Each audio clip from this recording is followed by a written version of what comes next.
The views and opinions expressed on this program do not reflect the company, owners, management, staff, clients, or partners.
It's Wednesday, the 26th day of November 2025. Welcome to Bermuda's Daily Talk Show.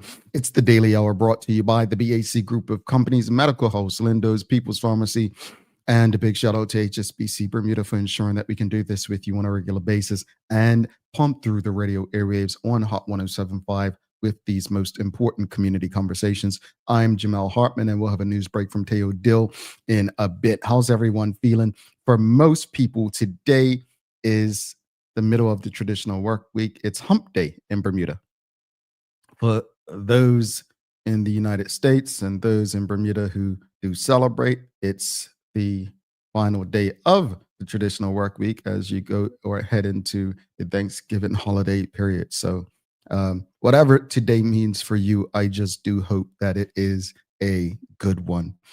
Alrighty, greetings everyone, and thanks for making us part of your daily routine. A good one today as we welcome the president of Bermuda College, Dr. David Sam, on to discuss the college's new strategic plan. Really looking forward to that. The daily play is holiday trivia today, so more holiday trivia. I know you all have got this. You've done well the first 2 days, so let's get this. And audience, please do us a favor. Do not forget to subscribe on our website. Follow us on all of our social media channels to stay up to date with all that we have going on. Help us grow beyond the mic as we do our part to improve our community. Alrighty, a lot to discuss, but obviously only one topic can happen. But I know people have been sending me these comments by former government minister Dale Butler, and I'll touch on those comments either today or in a subsequent episode. But today, the questions of the morning are: what concerns you most about the labor market in Bermuda? And do you believe Fairmont Southampton reopening can help lure Bermudians back home? And this comes from quite a few people sent me the articles. And I'm going to just go over to our friends, the Royal Gazette. Fairmont jobs bonanza, too much at once for workforce, which is a question of a headline. And basically, Bermuda businesses will start picking each other's pocket to survive if the island fails to ready for an impending surge in recruitment when its biggest resort reopens for business, the president of the Chamber of Commerce has warned. Mariko Thomas highlighted that the close to 500 employees might be coming aboard at the Fairmont Southampton by the end of 2026, with staff up to 700 once the resort is in full swing. At a glance, he says this looks like a hospitality issue, but it's not. This is a national labor issue and a window into such a larger challenge across Bermuda's entire economy. He maintained that workers were already been on the ground in various industries. Now, I don't know what you all take from this, right? But seeing as Mr. Thomas is kind of in that same industry and space, I wouldn't say it's self-interest, but he understands it. He's like, look, this is possibly going to take workers from me. But the first thing that comes to mind for me when I read this kind of stuff, I always look at, well, what are the pros and cons, right? So we know Fairmont Southampton is undergoing a major renovation redevelopment, part of a plan that will, reopen the resort, boost Bermuda's tourism numbers with a goal of creating many jobs in the hospitality and tourism space. Um, we've seen job fairs that have been held to attract locals for construction, hospitality, and other roles, right?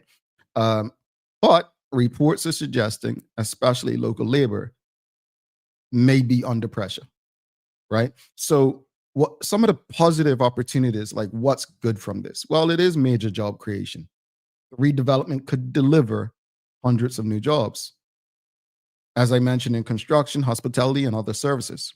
But helping to reduce unemployment and providing opportunities across skill levels means that we would have unemployment, high unemployment, which we don't. And I hope people, by the end of this conversation, understand and see the issue that Bermuda's facing. Now, another positive is that, again, this could boost Bermuda's economy, reopening of a big hotel. It could mean more income, people getting those second jobs. For years, hotels were looked at as second jobs for people who, had day jobs and had financial goals. They would do that. So it could mean more spending and wider economic ripple effects, right? Um, Skill development and training. With hiring comes the potential for training, skill acquisition, long-term career paths, and good for youth and upskilling workers. Myself, I got started working in hotels, right? I think I shared with some people last week. I'm like, man, I used to wash pots at Lobster Pot. Like seriously, this is why I try to speak with a certain level of humility, because folks, I've done the jobs that young people today, and when I say young people, I'm not saying all, obviously, but a lot probably aren't privileged to do, right? And I say aren't privileged to do because those jobs are shamed on now. Back then, it was like, yo, I'm making what I can to support myself. And I'm saying back then, but if the opportunity came and I could make an extra dollar doing it, whether it's security, it's what's it called? Pot washer, like stuff like that. If I needed it, I'm not shit. You're not gonna shame me out of making an honest living. Yeah. But it's not about me. Sorry. Just using that as an example. But the pot washer can start there and move up to executive chef and maybe restaurant manager. Those were how things worked before. Now, I was discouraged, and I'm going to use my own experience why I was discouraged from career development is because humbly speak, but the numbers speak for themselves, that there hasn't been a better salesperson in Bermuda tourism since me, right? Prior to me, as far as the numbers tied to my name, right?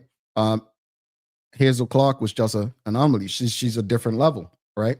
But sharing that, you think, well, oh, you're doing the best job. You'll get a promotion. This is a career path, but they don't reward my kind. They don't reward the outspoken Black person who calls out the nonsense that they see. They reward those who go along and get things done. So I'm not so sure about skills development and training. Tourism revitalization, revitalizing tourism. That's a big thing that this hotel reopening could do. It can give Bermuda a big boost that supports so many industries and helps bring prices down. At least we can hope. But there's a lot of challenges and risk with this. The sudden demand for many workers, especially skilled trades and hospitality staff, may outpace the supply of qualified Bermudians. And this can lead to hiring gaps or over reliance on foreign labor. There's two issues with this. Bermudians who have left Bermuda, would we be able to bring them back to fill these jobs? And will they be able to fill these jobs without struggling? Foreign labor.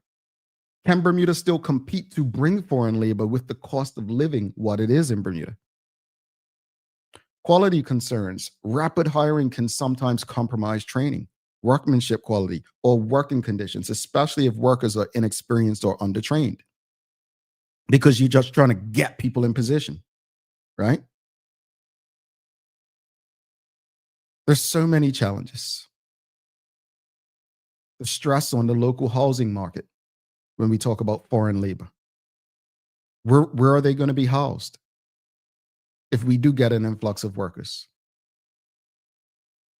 And then the dependence, relying on a single large employer project for economic stability. It's risky. Diversification remains important for Bermuda. And most of all, fairness and access. We need to ensure local Bermudians have real access, workers' rights, transparency in hiring, and equity in who gets jobs, training, career paths. And let me speak about equity and who gets jobs. Organizations love to say, oh, we have such and such percent Black people working for us, or Bermudian people, or women. Okay.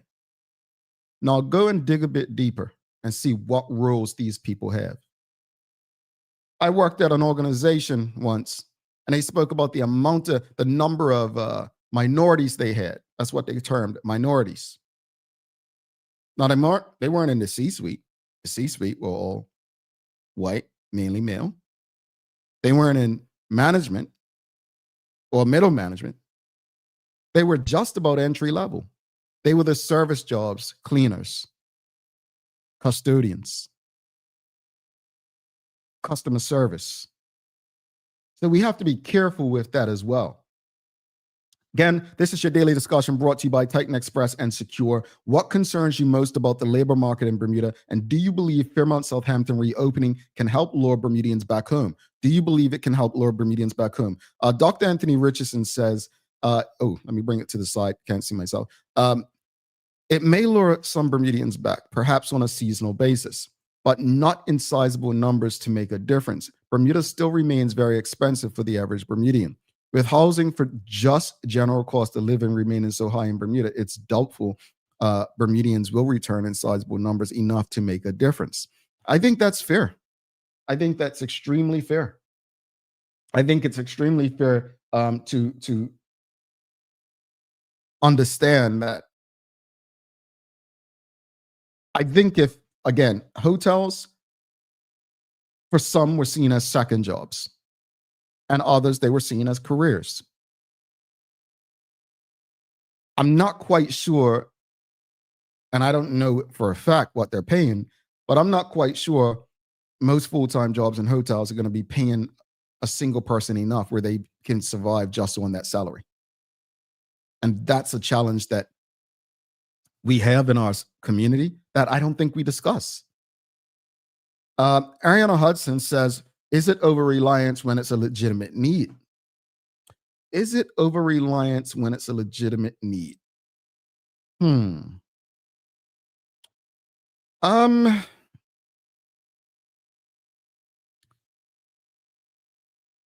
It's interesting because I think when we speak about over-reliance, is it a need? Is it a need to have this big hotel in a time when Bermuda cannot realistically compete within tourism? That's a conversation in itself. Some people would say, well, instead of investing in this hotel, we should have invested in, maybe tech, right? I know I said that to former Premier Craig Kennener when he was in office. I said, instead of investing in a hotel for, what's that property called? Not Daniel's Head, Morgan's Point. Why don't we just turn this into our own little Silicon Valley area? And, that went through one ear and out the other. But is it a need? Have our needs evolved? I guess the reality is it's a need because we move forward with it. But I don't know. What else, audience? What concerns you most? Like, this is your labor market. This is our environment, our working environment. What concerns you most about it? And thankfully, we have Bermuda College on today because we'll talk with Dr. Sam about what the college is doing in their strategic plan to address some of this stuff. College and training and formal education, right? To prepare people for the next phase in their life, which hopefully is, what they choose to do in their careers. But yes or no, do you believe Fairmont Southampton reopening can help lure Bermudians back home? That's a yes or no. Do you believe that the reopening of Fairmont Southampton can help lure Bermudians back home? But question of the morning, what concerns you most about the labor market in Bermuda. And this is your daily discussion brought to you by Titan Express and Secure. So let's address some lessons and questions, right? Let's use Fairmont Southampton as the example. So big projects like this can definitely offer a huge upside, but they must be managed carefully to avoid negative side effects. Workforce planning matters. And I think what the chamber is saying is it's needed and necessary for a conversation, if they haven't already taken place, with the minister and the government. What do the training pipelines look like? The skills development, workforce readiness. I mean, I've said it when the government kept saying that the reopening of this hotel is going to create 800 jobs. And I was questioning, well, 800 jobs? You don't even need front desk people to run a hotel, and you don't need bartenders to run a hotel anymore. Are we sure by the time this hotel opens, they're going to need all these positions that were needed when you started talking like that? That was my concern. So workforce planning, it does matter. As I mentioned, economic diversification. We have to diversify. It still matters. And I don't want to dismiss Fairmont and tourism, because they are important. But Bermuda cannot rely on tourism as it once did. And, whether we like it or not, whether it works out or not, we won't know today. But credit to the government and the premier for pushing the whole digital currency stuff, right? Whether it works out, we don't know. But it is an attempt at another pillar for our economy. As far as the community involvement and transparency, locals should have real input into hiring, development decisions, and long-term plans. We should be a part of the process.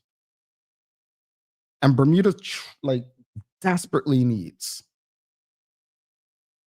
a balance between external labor and the local first workforce. We need to ensure Bermudians are prioritized or given fair shots, even if foreign labor is needed. But that also means that Bermudians, truthfully, have to be paid well. They have to be treated well. And folks, I'm not just saying be paid for showing up. We have to do the work when we're there. We have to show up and prove that we deserve to be there. Let's go back to the audience. Again, audience, what concerns you most about the labor market in Bermuda? And do you believe Fairmont Southampton reopening can help lure Bermudians back home? Well, Zalin Kate Horton says no. Suzanne Ingham says no. Okay. So no one, does anyone believe that the reopening of the hotel can help lure Bermudians back home? Does anyone say yes? We've got Ariana Hudson says, I'm personally concerned about the lack of soft skills. Oh, yeah. I think many would be, Ariana, and should be.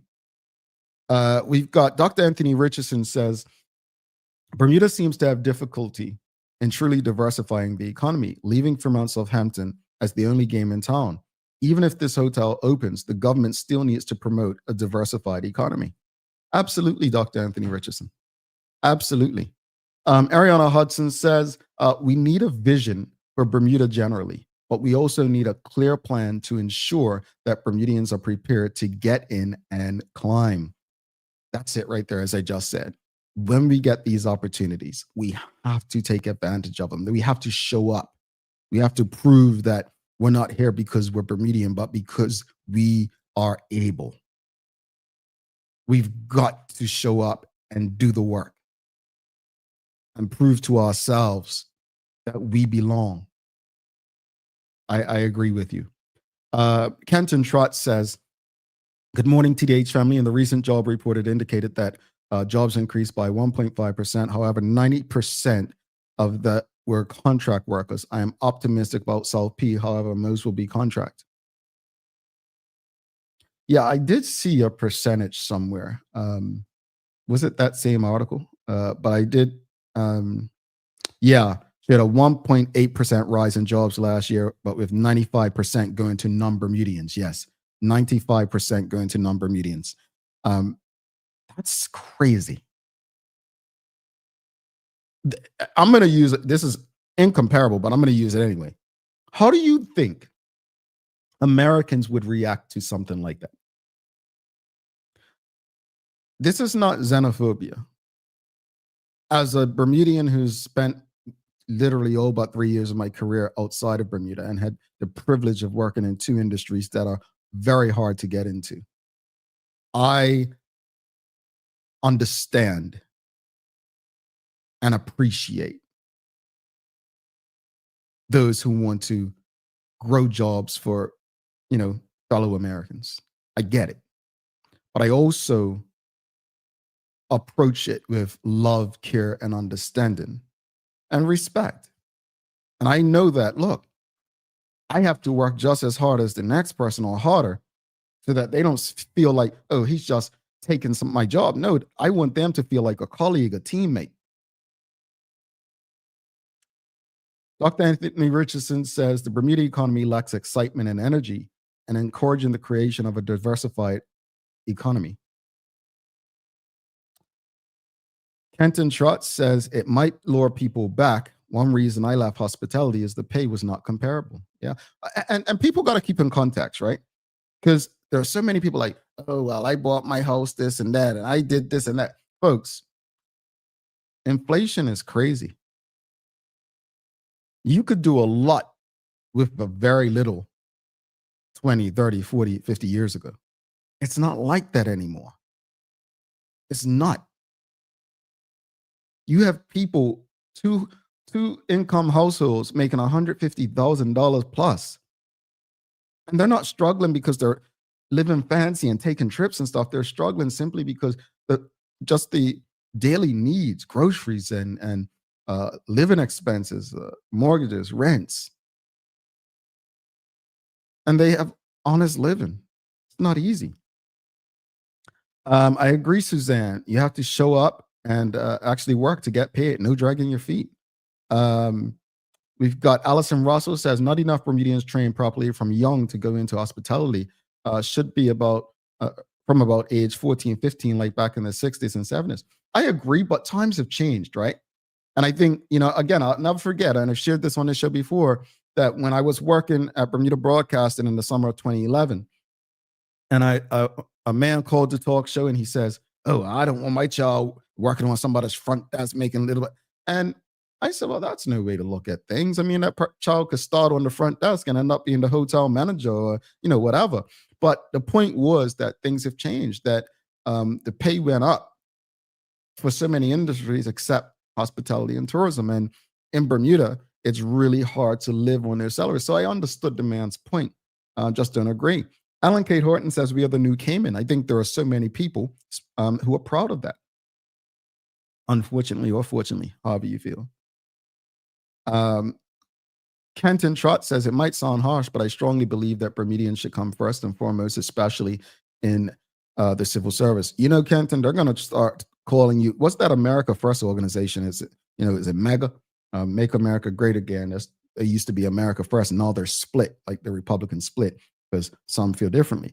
So what you're going to call you is Make Bermuda Great Again, MBGA. That's not really a word, but you get my point. But no, I take your point. Here's the thing. In a great economy and a thriving economy, we'll always need people who are not local. That's just how economies work.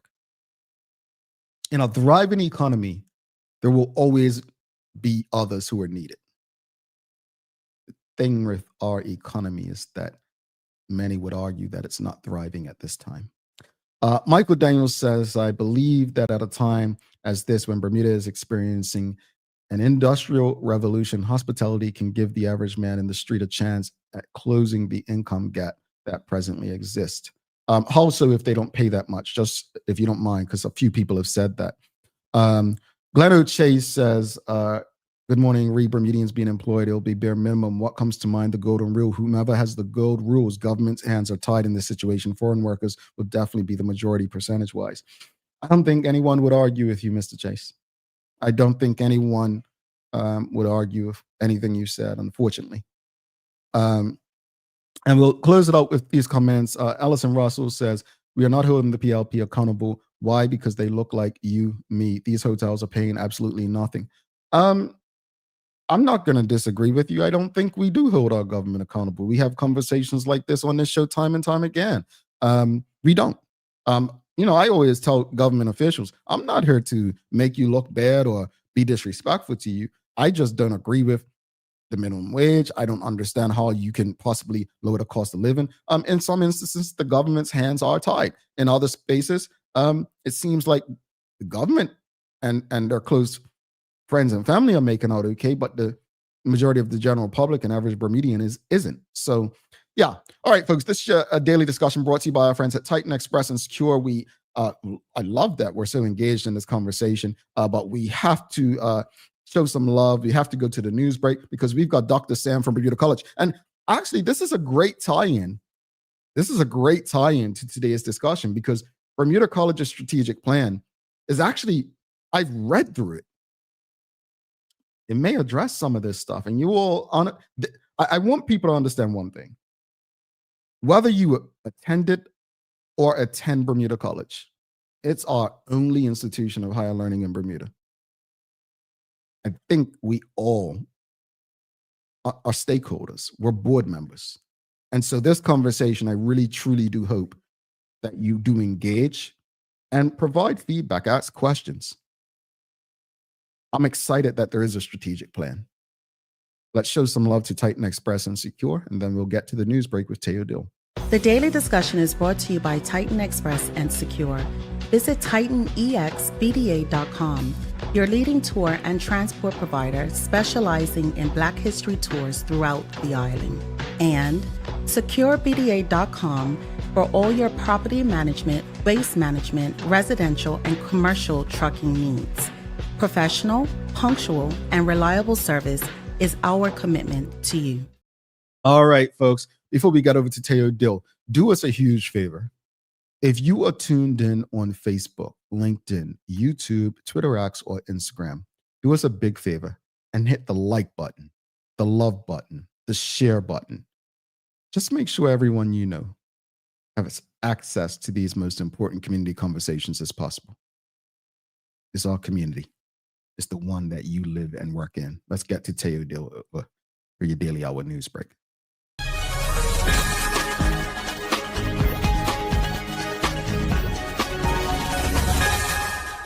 Good morning, I'm Teo Dill, and welcome to your TDH news break from the great folks at Peoples.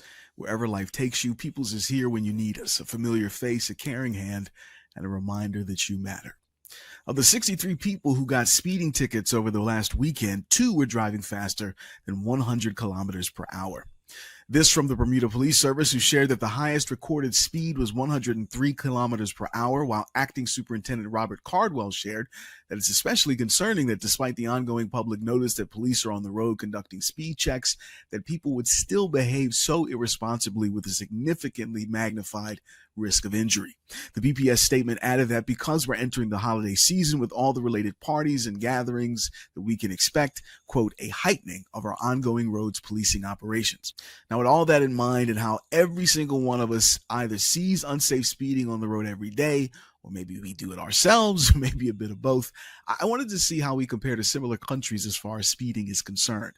Now, last year, Bermuda recorded enough speeding tickets to represent 2,800 tickets per 100,000 people.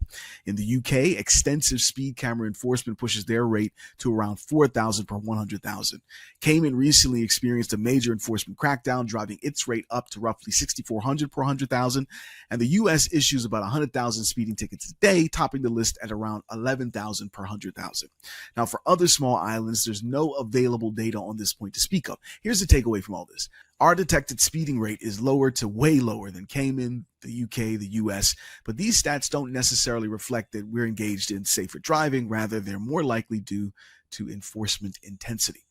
In semi-related news, according to National Security Minister Michael Weeks, we are close to more stringent regulation on dark-tinted motorcycle helmets to make it harder for violent criminals to get away with terrible crimes.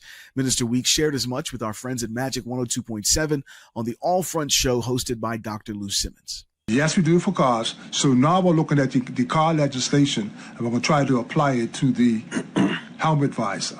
And trust me, we are very close to coming up with a few options, i.e. have a rebate for the store merchant. How do we reimburse them for bringing in their visors? How do we reimburse people that turn their dark helmets in?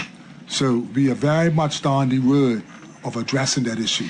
Despite our recent loss to Trinidad at their home stadium in the World Cup qualifiers, there may have been a silver lining to this visit for the island. Our Minister of Sport, Owen Darrell, connected with his Trinidadian counterpart, Minister Philip Watts, to talk about fostering stronger sporting and cultural collaboration between our two countries.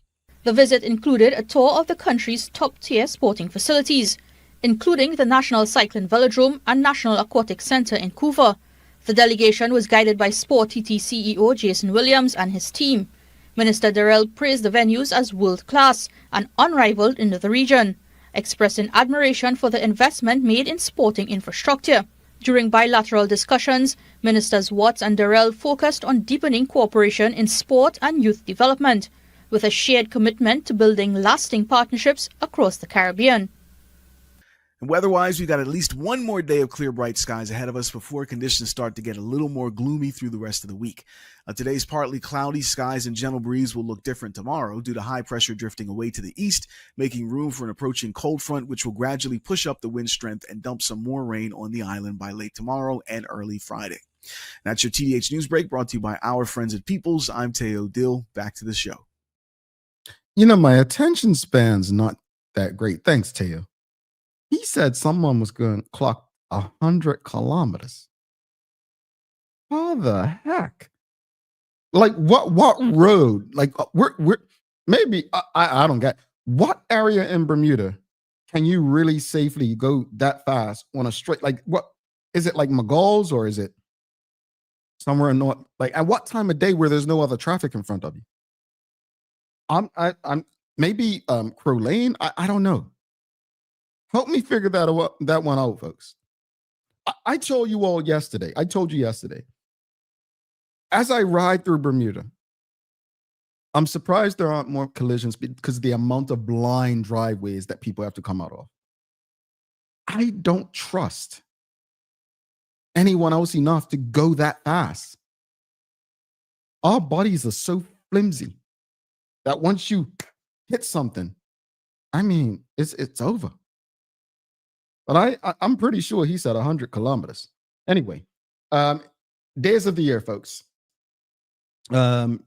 We've got, it's National Cake Day. I feel like we always have a cake day or something. But anyway, I guess I'm going to ask you, what's your favorite kind of cake? I'm going to go with a new one because I've just been craving it and I haven't had it in years. Like when I say years, when my nana used to bake, and that's been about 15 years now. But pineapple upside down cake. That's what I'm going with this one. That's what, if anyone in Bermuda feels like making me a pineapple upside down cake, let me know. But I'm missing, that's what I think I'm gonna go with. Couple people said Kinley Field as far as the road. I guess Stone Crusher. Yeah, South Shore. Okay. Fair reaching it, but okay. I guess I'm not going that fast. All right. All right. Favorite cake. We've got Nachika Trot says Black Forest cake. We've got cheesecake, says Stacey Ann Brown. Cheesecake. We've got Nachika Trot says Jamel, you need to try a loquat upside down. Man, I have never heard of that. You all have been holding out on me. And we've got Dr. Anthony Richardson says marble cake. We've got Suzanne Ingham says Bermuda pound cake is my very favorite cut. Carrot cake is second. And we've got, well, you know what's coming out. Pam Wade says fruit cake. It's Christmas time. Folks, we're going to take a quick break. Don't go anywhere. In the meantime, do us that favor. Share this conversation with your friends, your family, your colleagues. This is an exciting conversation coming up with Dr. David Sam, the president of Bermuda College. We're going to be talking about pretty much the strategic plan and how the strategic plan is going to help grow Bermuda. All right. In the meantime, whether you're If you're streaming on Facebook, LinkedIn, YouTube, Twitter, X, or Instagram, please give us a thumbs up, a love, a like, and we'll be back after this short break. Stick with us. People's ACW, located at King Edward VII Memorial Hospital, carries over-the-counter medicines, toys, cards, and even toiletries. Our knowledgeable staff are there whether you're at emergency, visiting family, or a member of BHB staff, to show you our best even when you're feeling your worst. People's ACW, we're here for you.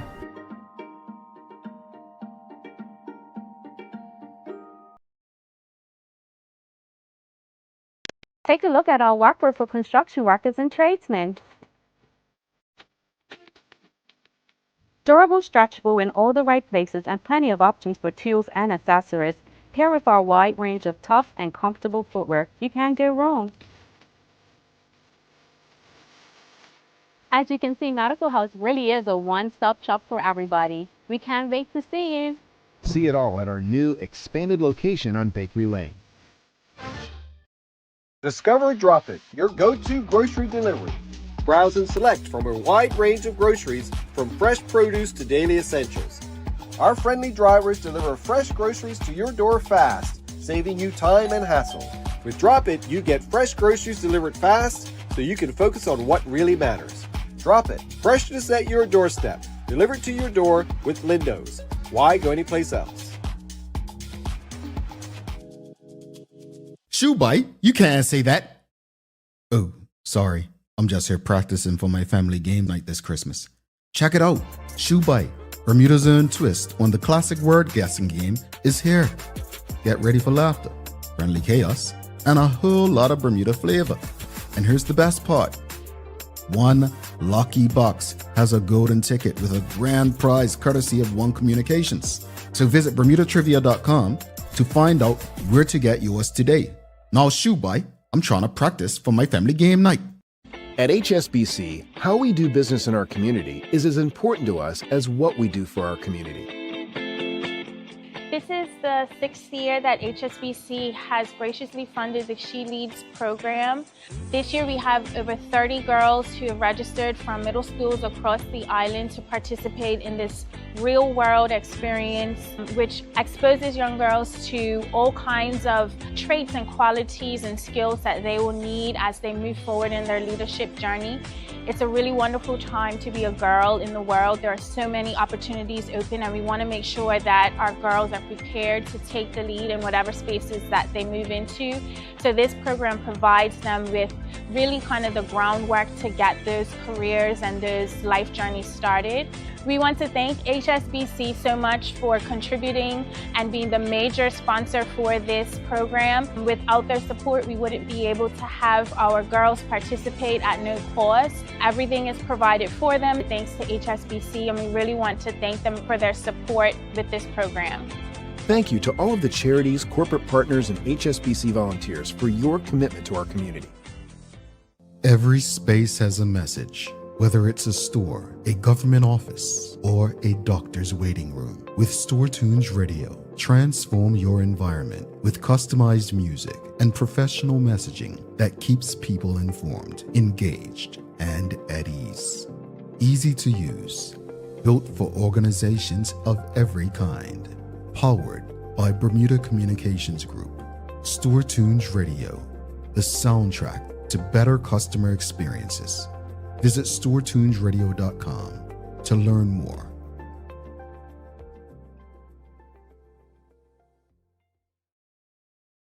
Alrighty, welcome back to the big show. Jamel Hartman here. It's the Daily Hour brought to you by the BAC Group of Companies, Medical House, Lindo's, People's Pharmacy, and a big shout out to HSBC Bermuda for ensuring that we can have these conversations with you on a regular basis and pump through the radio airwaves on Hot 107.5 with these most important community conversations. Do not forget to subscribe on our website. Follow us on all of our social media channels to stay up to date with all that we have going on. Help us grow beyond the mic as we do our part to continue to improve our community. All right, folks. Without further ado, we've got a very special guest for the day. He has been on this show before. It's the president of the Bermuda College. Please give a warm TDH welcome to Dr. David Sam. Good morning. Good morning, everyone. Hey, let me start let me start and say I like banana cake. Banana cake, yes. You know that was going to be my first question. Your favorite kind of cake, you already know. So I got to ask you though, Doc, do you make it?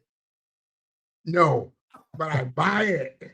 I buy it, and wherever I see it, I jump at it, and banana bread is next to it. So hey, I get my good share of it.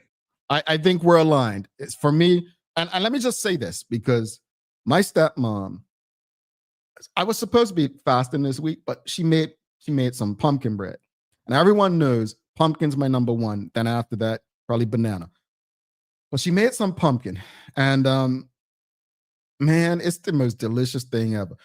So saying that to say, if you have a baker in your family, get them to make you some banana or some pumpkin in honor of Dr. Sam and myself. All right. Yeah, I'm leaving it at that. Dr. Sam, thank you for your patience. A very engaging conversation with the audience this morning, which probably ties into what we're discussing this morning as far as the college's strategic plan. But before we even jump into it, why did this strategic plan, like where did it come from? Why was it necessary? Well, can I talk about something else first? Mhm. I know this is an important topic, but let me talk about this, and it's personal. Well, as you know, I'm a foreign worker, Mhm. and I see myself as a stopgap, temporary person. What we are talking about is long-term solutions Mhm. to Bermuda's needs. So yes, I'm here 2, 3, 4, whatever number of years. But we have to look long term. Mhm. That is part of our strategic plan. Mhm. Okay, the strategic plan is a roadmap. Mhm. It's a roadmap as to where our priorities Mhm. are going to be in the next few years. Mhm. Our last one ended in 2023. Mhm. So when I got here with our accreditation looming, Mhm. requested them to extend it so that we could be better prepared. And part of it was to have this roadmap. Mhm. We asked the community for input. Mhm. I was on your show, I was on other shows, Mhm. asking people to let us know what they thought. Mhm. And we got a ton of feedback from the public, from the government sector, from our board, from our students, from our alumni, our international partners, faculty, staff. Mhm. We distilled all of those ideas into those 6 themes that we'll be talking about. And And let's so this is a product of the community. Yeah, and let's talk about that because the strategic plan lays out 6 major themes for the next 5 years. Speak about those themes, and why these themes are the ones that were chosen, and also which of these themes you feel will have the most impact on students and why. Well, let me start with the last question. I think all of them. We are going to work on all of them simultaneously. These are parts of something very big for us. And Mhm. so we will not pick our favorite son or daughter in this. We know that if all 6 work well, it will be best for students. But let me start with the themes and why. AI is going to wreak havoc on everyone, companies, and so forth. You need to have staying power themes or pillars for your next several years. And this allows us to do that. These 6 themes are AI proof. Mhm. 5 years from now, they will still be important. Whatever comes out of AI, these will be important. And let me run through them. I've Mhm. memorized them, but I decided to have the booklet in front of me. Mhm. It could be more specific in this case. The first one, which should be obvious to everyone, cultivate academic excellence and global competitiveness. Mhm. You want to be sure that whatever you offer in your institution is at global standards. Today, you educate or train people not to compete locally alone. You are training them to compete globally. And if your curriculum is not at that level, the people who go through it will now be able to compete globally. And our emphasis is that we should be able to compete. The graduates, the people who get certificates, should be able to compete globally. The next theme, number 2, is to elevate student engagement and achievement. It's not enough for students to be on campus, take classes, and walk away. We want an engagement. We have outstanding faculty here, and we want students to be engaged with them and then achieve.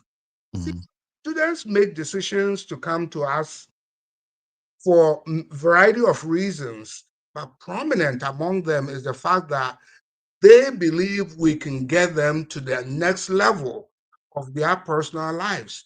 They have to achieve whatever they come here for. A community college is an institution of hope. People hope that they will be able to progress in their lives through the education they have here. Theme number 3, foster faculty and staff excellence. Yes, for us to achieve theme number 1 and number 2, you need outstanding faculty and staff. We have them. We need to keep improving. We need to bring in more so that we'll be able to be competitive, and these people will give us the world-class education and training that I am talking about. Theme number 4, we have to modernize technology and infrastructure. When this campus was developed, it was outstanding. It could compete with any campus out there. Well, our age is showing with the buildings. We need to modernize the infrastructure and technology. Technology changes practically every day. You want to be sure that you are up to date. Otherwise, you will have some students who have better technology at home than offer on your campus. And with that situation, why should they come? Yeah. You want to be sure that you have cutting edge technology so that when students leave here and they go to their workplaces, they'll be able to perform at prime time level. Shouldn't be at the workplace where they're going to learn how to use technology. We have to do it here at the college. The next one, the 5th theme is advanced organizational excellence and a culture of purpose. Look, we have to take a look at ourselves. We have to make sure we bring our A game every day. Because that should be the expectation of the people who come here and the people of Bermuda. We have to be accountable because a lot of money is spent on the institution by various entities, and we have to respond at the highest level possible. And I use an example about bringing our A game. How many of us, if we have surgery scheduled and we found out that the surgeon and the clinicians and the nurses are having personal problems, and so they will not be able to bring their A game, and we'll say, oh yeah, come and operate on us. No, we expect A game at that level all the time. What we do here is important enough for us to bring our A game, and we have many people who do that. But we have to make sure that every single person does that. And the 6th theme, strengthen financial resilience. We need resources to be able to do things. As things change, as we pivot, we will know what needs to be done. We want to make sure that money is not the reason why we are not doing the right things, because we have to do the right things at all times. And let me say this, whenever any entity, be it the government or the foundation or someone donates money to the college, it's not an expense, it's an investment. It's an Indeed. investment in the workforce. And Yeah. you were talking about that earlier. Indeed, it is. And audience, I'll get to your questions. If you have any questions or comments, we'll get through to you. But let's touch on one of the big goals is to modernize academic offerings through flexible, future-ready programs. Can you share some examples of new or updated programs that students may see by 2030 as it relates to maybe AI and the like evolving technology? Well, let's start with AI. We offer AI classes. I hope no one in Bermuda goes overseas to take classes on AI. We offer it here. So that's the first one. Two, let's face it, international business dominates this island at the moment. But we've not offered extensive offerings that will retain students here. And let me say this also, a lot of money leaves this island, go abroad. We want to retain that here as much as possible. And so the way to do it is to offer programs that will keep people here for the first 2 years before they go abroad. And so insurance, for example, is one of the areas that we are working on to establish a new program, attract a new faculty member who will provide leadership for that. But we are not going to forget our staples. We have career programs. And earlier you were talking about hospitality. So let me go there. Okay, whether we like it or not, Bermuda will remain a destination for tourists. People will keep coming here. International business relies on hospitality.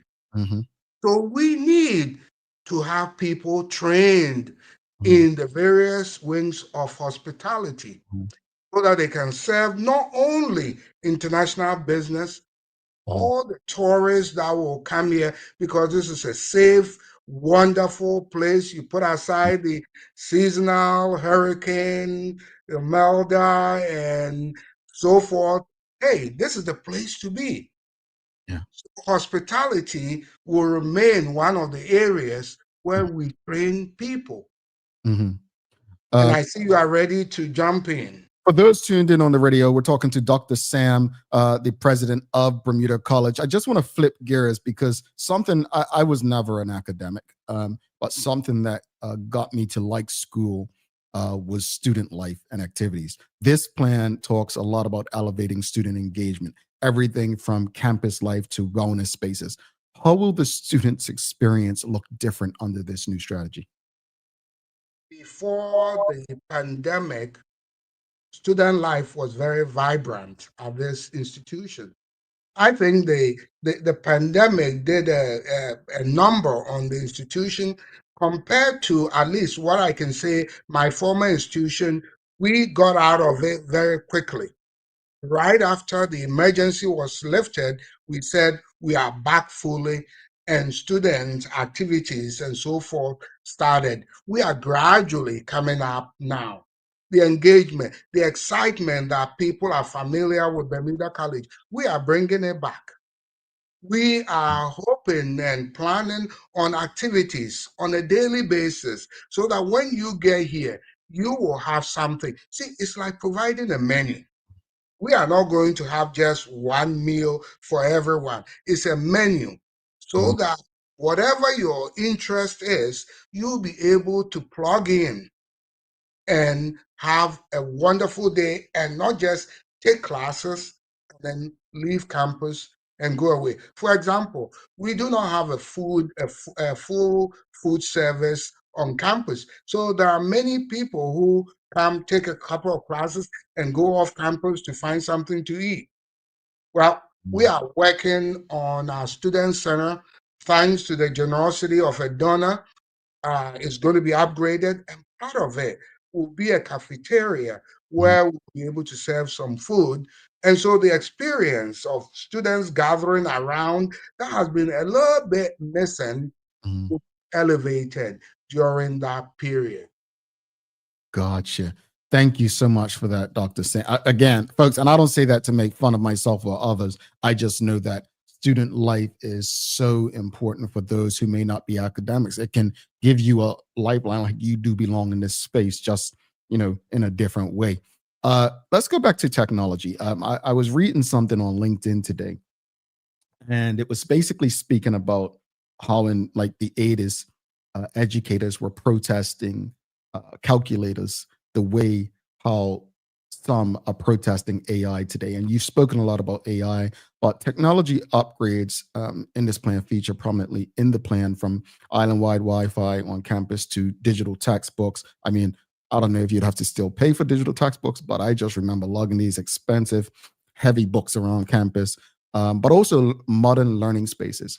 Which technology investments are top priority for the college going into this plan? Well, let me start by giving shout out to Ms. Fiona Beck. She connected us with Google. And as a result, we are in a program called Grow with Google. Google offers many short-term certificates and training for people who want to get into the IT environment. We are the only college, Bermuda College, let me say it, we are the only college outside of United States and Canada, throughout the whole world, that has that relationship with Google. And so thanks, Ms. Beck, for connecting us. That is going to allow us to put out so many courses beyond what we have here, and they are all technology driven. In fact, Google is giving us 500 scholarships for Bermudians. We are still working out all the kinks because we are the first institution outside of North America, and it was originally set up for North America. So we are still working out some things, but once it's ready, we'll be out there talking about it. So that will be the first major thing. The second, it will be difficult to say these are the technologies we are going to focus on.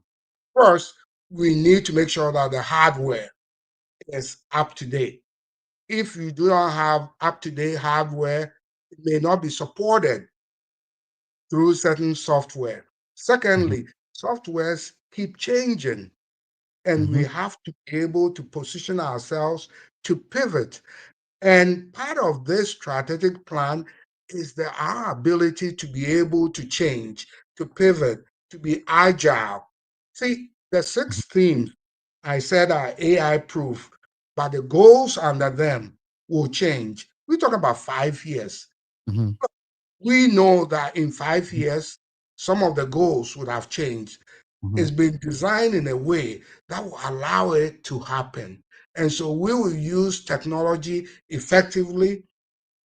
We will position ourselves, align ourselves with software companies that are contemporary so that we can respond to the needs of our students. And as I said, we don't want our students to go and learn how to use technology after graduation. We'll do it here, and then they'll go out there and perform at a prime time level. Indeed. I want to revisit, go back to earlier you mentioned financial resilience, um, including expanding, revenue streams and enhancing transparency.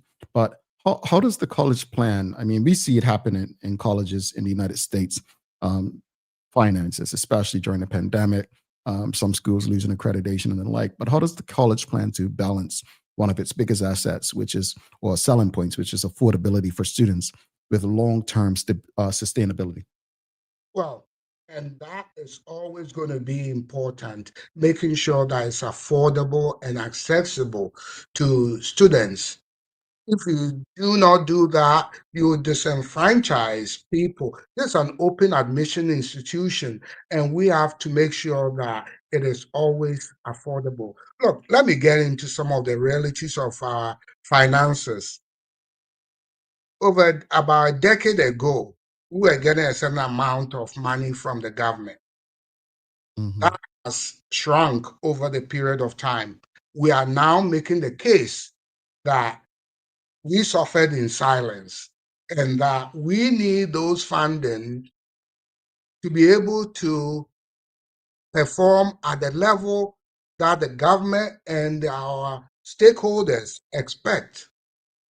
And to make that case, we have to show that enrollment is growing. Well, the first wave of it was this academic year. We grew by 5%. It's very, very significant. So we are making our case to the government that with additional funding, and let me emphasize, investment, not expenses, we'll be able to do certain things that we've not done in a while.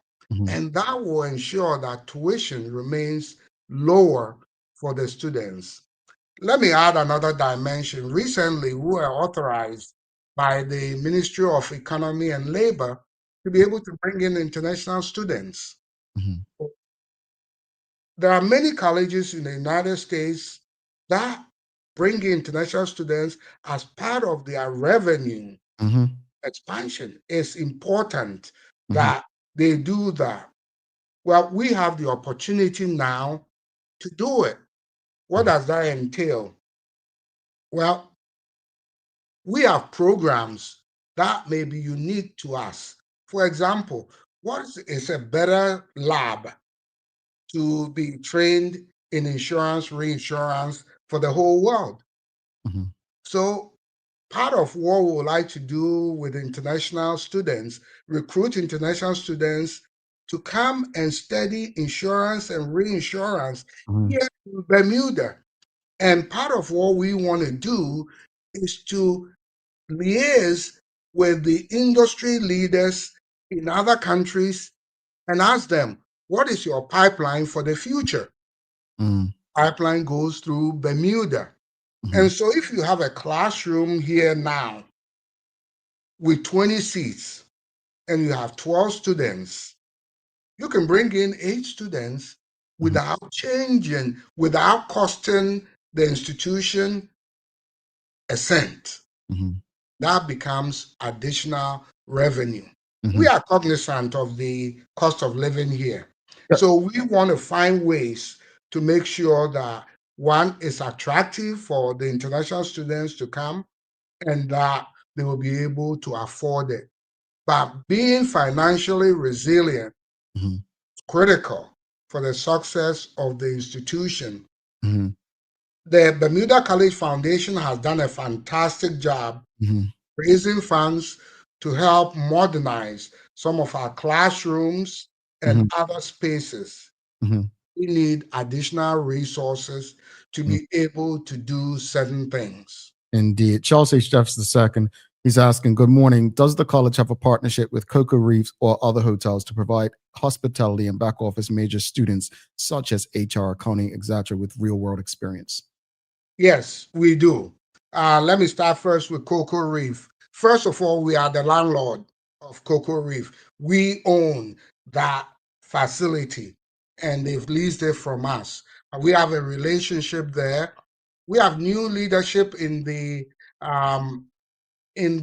business hospitality area, and we are planning to improve our relationships with all the hotels in town to be able to get internship opportunities, more internships opportunities.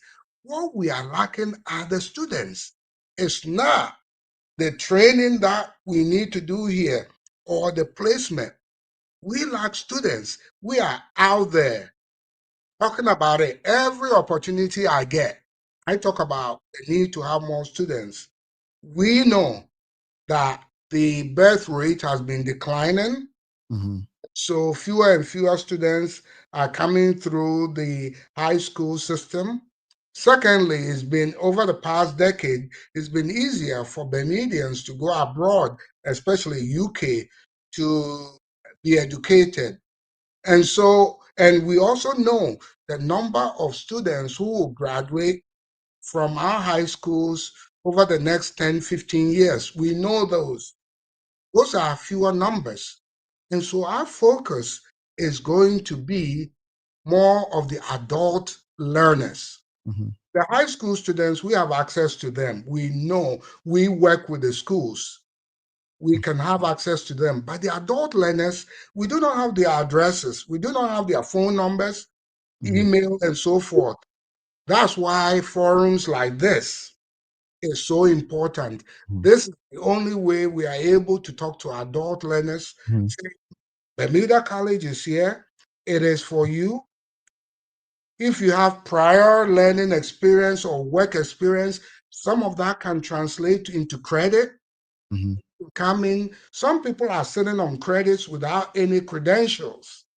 Come in, we'll evaluate and give you the credits that you have accumulated, and in a short time, you'll be able to get your credentials. Let me just run. We got quite a few from the audience. I just want to get through some of these, Dr. Sam. Audience, keep your questions and comments coming. Dr. Anthony Richardson says, has the college considered creating visual and audio commercials that highlight the benefits of attending the college versus institutions overseas?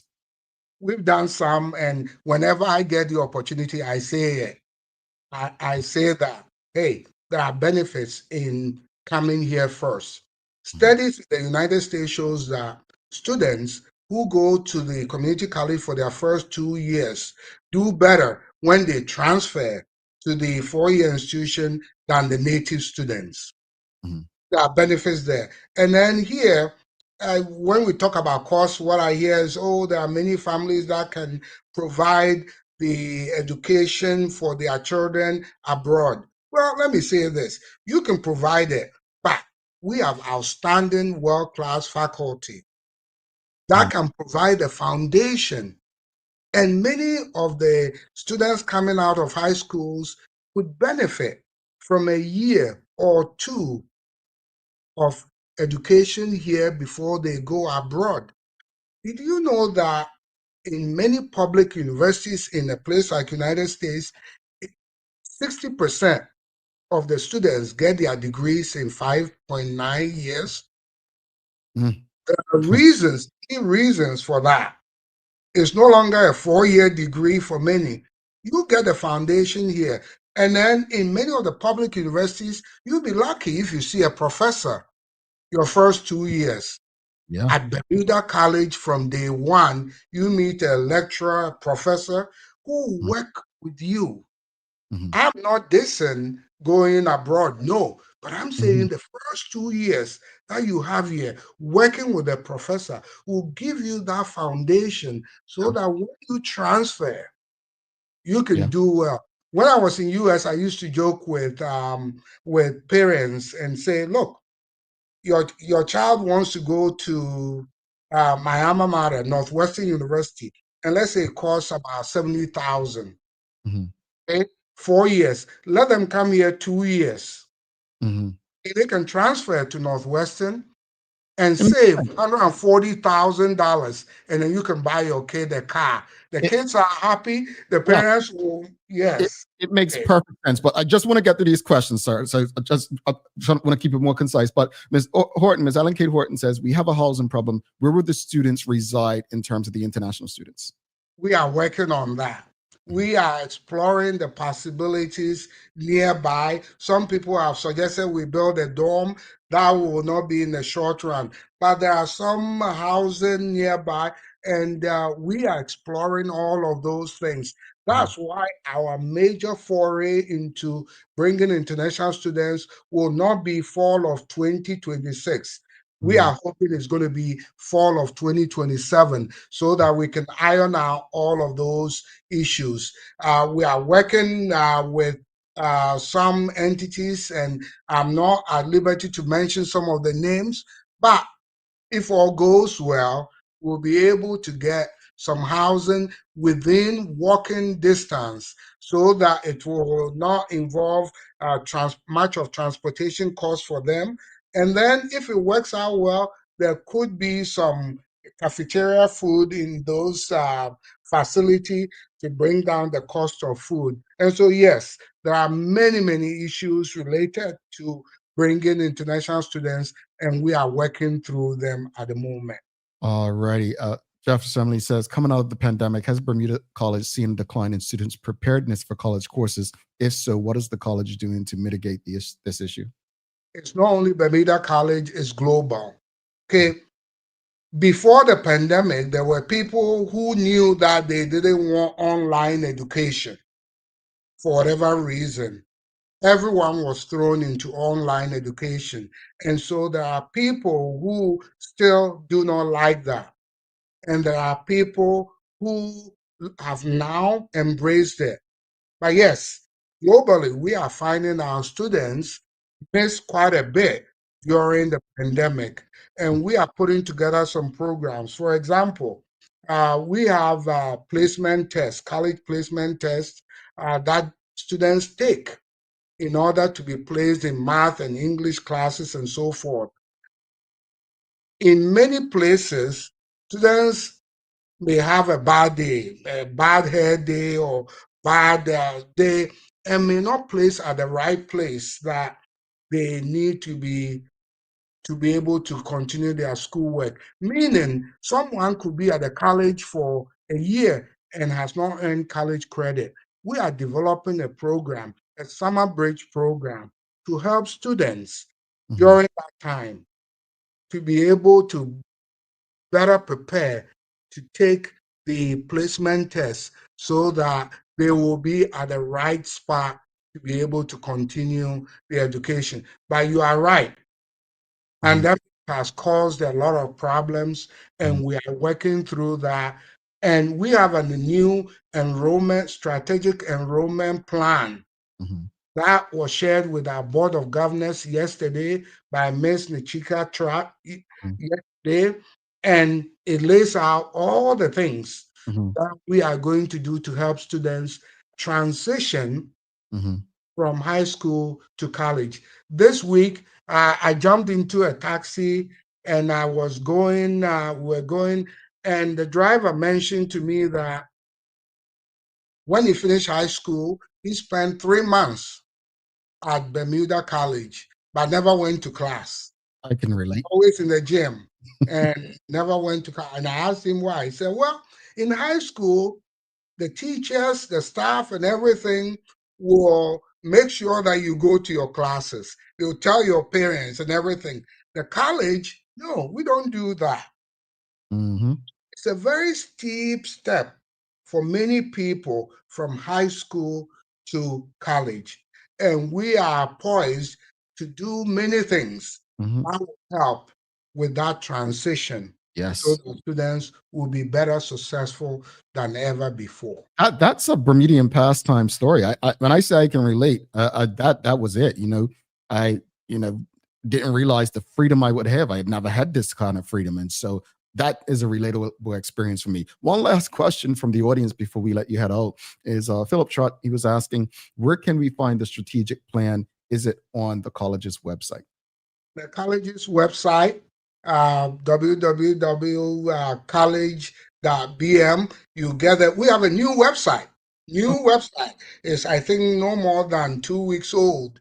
And about us, you click on about us, and then you see strategic plan. It's laid out there, and we'll welcome feedback. This is a dynamic strategic plan. It's not going to be on a shelf. We have KPIs, we have accountability. We'll report back. Because we got feedback from you to be able to do this.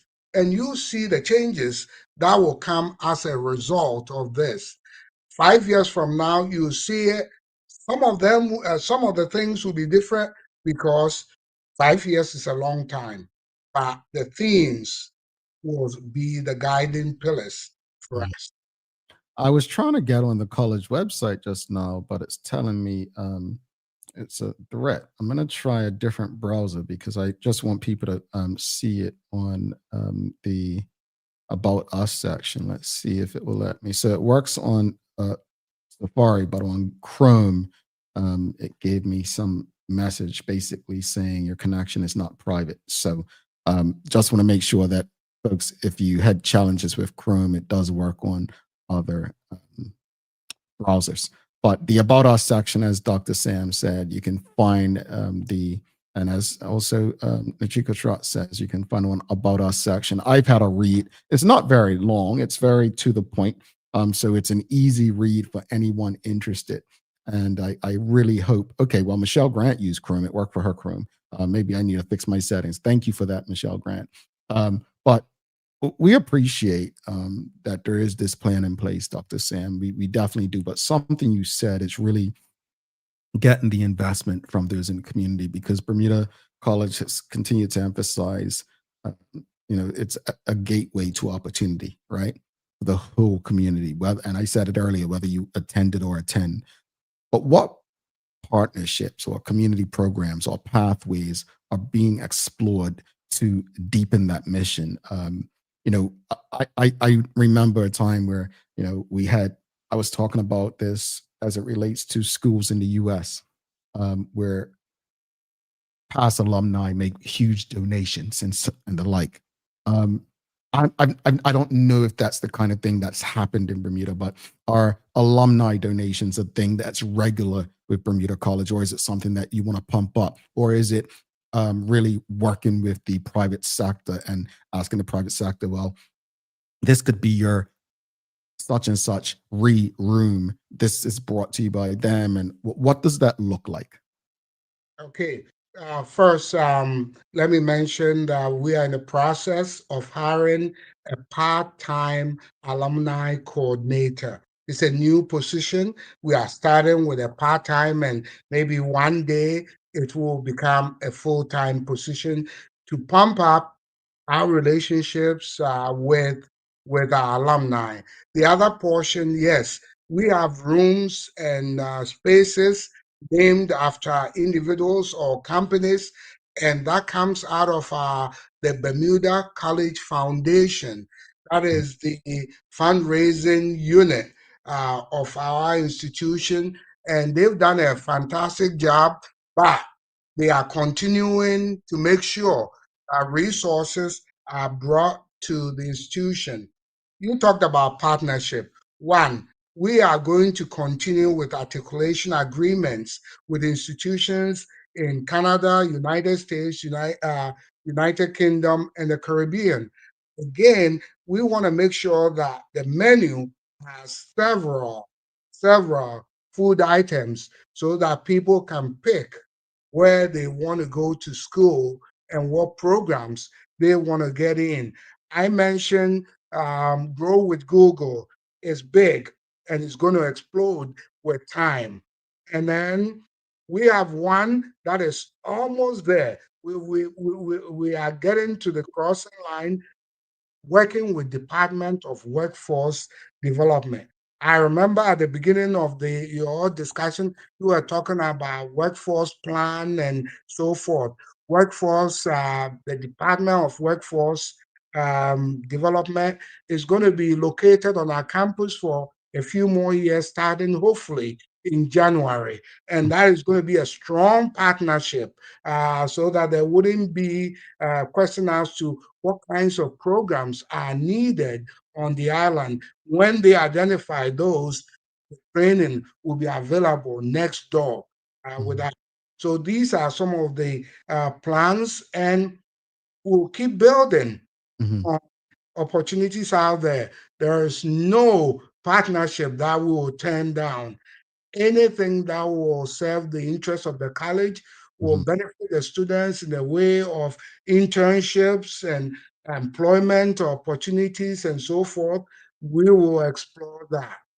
Dr. Sam, thank you for this in-depth conversation and the sharing the strategic plan with this audience. I'm sure that many will be on board with supporting this plan, and grateful that we actually do have a plan to confront our new reality, which is technology and AI and hotel big hotel returning or reopening in the coming months or years. So thank you for taking this, and we look forward to speaking to you a year from now to get an update on how the plan's going and measurable impact that it has had. So thank you so much for joining us, and wishing you a wonderful day, and send everyone at Bermuda College our love.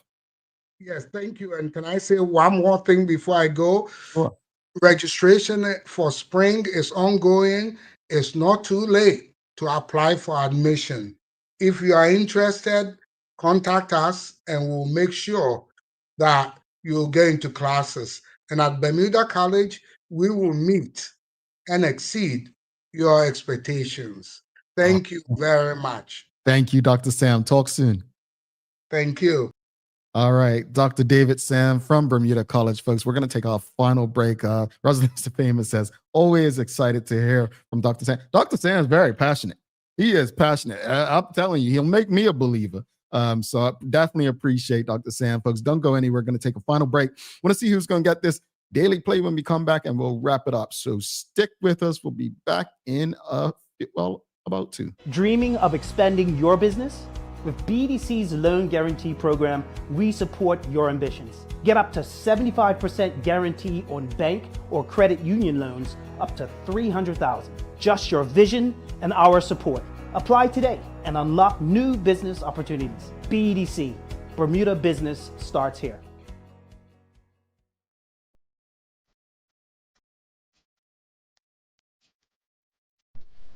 For over 70 years, Bermuda Pest Control has been protecting homes and businesses island-wide. We offer a full suite of services, including rodent control, termite fumigation, and general insect control and maintenance. Our team of experts will quickly and efficiently eliminate any pest problem you may have. With Bermuda Pest Control, you can enjoy a pest-free home in no time. We're committed to providing fast, reliable, and solution-driven services for our customers. It's what we've been doing since 1952. Call Bermuda Pest Control today and say goodbye to pests for good.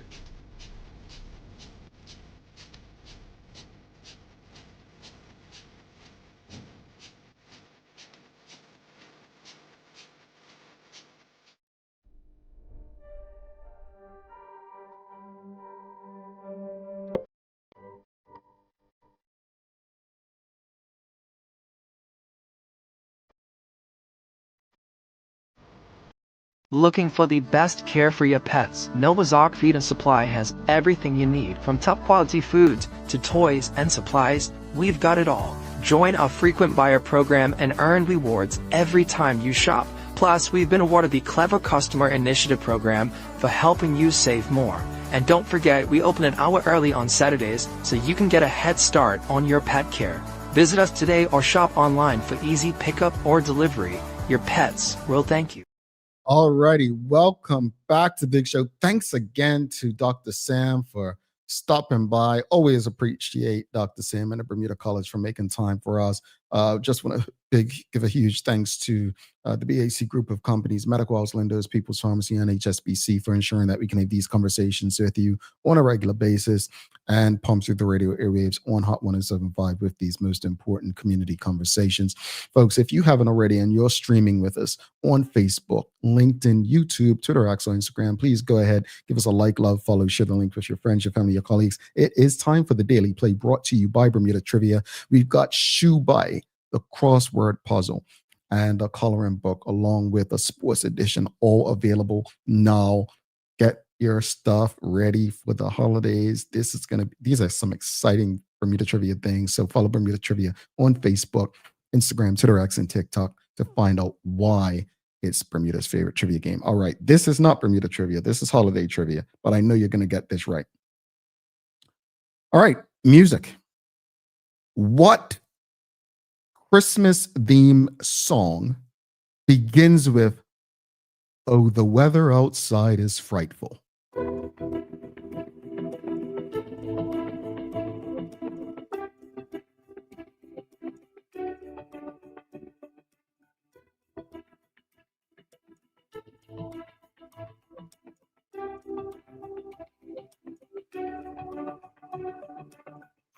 Oh, at the buzzer, we've got Julie, Let It Snow, and Stacey Ann Brown, Let It Snow. Yes, let it snow, let it snow, let it snow. Yes, that is the jam, not the Boys to Men version. Yep, Manuela John got it as well. Let it snow. All right, folks, we've got to wrap it up. But for the discussion this morning, I just want people to understand that as far as our economy, our labor market, we have a lot of questions to ask. A lot of questions to ask. I remember when Craig Kennaner was premier, and I said to him, he must have made a comment about we'll create 2,000 jobs. And that was when I first started questioning governments and creating jobs. And I just said, well, creating jobs is all fun and fair. But as I learned from a classmate from India, said to me, well, I'm not staying here to work low paying jobs. I'll just go back to India. And it really made me think about the whole argument of job creation versus employment and underemployment. Creating jobs is, oh, fine, but are these going to be jobs where locals are going to make enough to be able to survive? And that's what, that's has me looking at the labor market a bit differently. Yes, Fairmont Southampton and many other spaces in hospitality are creating jobs. But are these jobs going to ease the burden on Bermudians and Bermuda? Those are the questions that we need to ask and the answers that we need. As far as the conversation with Dr. Sam, I am grateful. I appreciate that the college is trying to confront some of the things that we're facing as it relates to technology, especially AI. And they're trying to make improvements with the 6 themes. I just ask that the community continue to support them as they evolve and understand the role that we all play, the feedback. It's necessary. All right, I've got to get you some daily inspiration. Let's just turn to a page. And I just missed the page, folks. Let's go. We've got Ozzie Davis. He was a stage, screen, and TV actor. Says, any form of art is a form of power. It has impact. It can affect change. It can not only move us, it makes us move. I appreciate that. I appreciate that. I appreciate the art. All right, folks. Well, don't forget, we will not be back until next Monday if all goes well. All right. So there will be no show tomorrow, no show on Friday, and we'll be back on Monday with Craig Simmons. All right. And we'll be discussing, how we can respond to holiday consumerism. All right. But in the meantime, folks, don't forget to, if you haven't already and you're streaming with us, give us a like, love, follow, share the link with your friends, your family, your colleagues. Don't forget to subscribe on our website. Follow us on all of our social media channels to stay up to date with all that we have going on. Help us grow beyond the mic as we do our part to continue to improve our community. Thanks again to our partners, the BAC Group of Companies, Medical House, Lindo's, People's Pharmacy, and a big shout out to HSBC Bermuda for ensuring that we can do this with you on a regular basis and pump through the radio airwaves on Hot 107.5. As always, we appreciate you, we love you, and we thank you for making us part of your daily routine. If all goes well, we'll be back to do this again with you on Monday. I'm Jamal Hartman. Please do make it a safe and a great day. We are Izzel. Peace.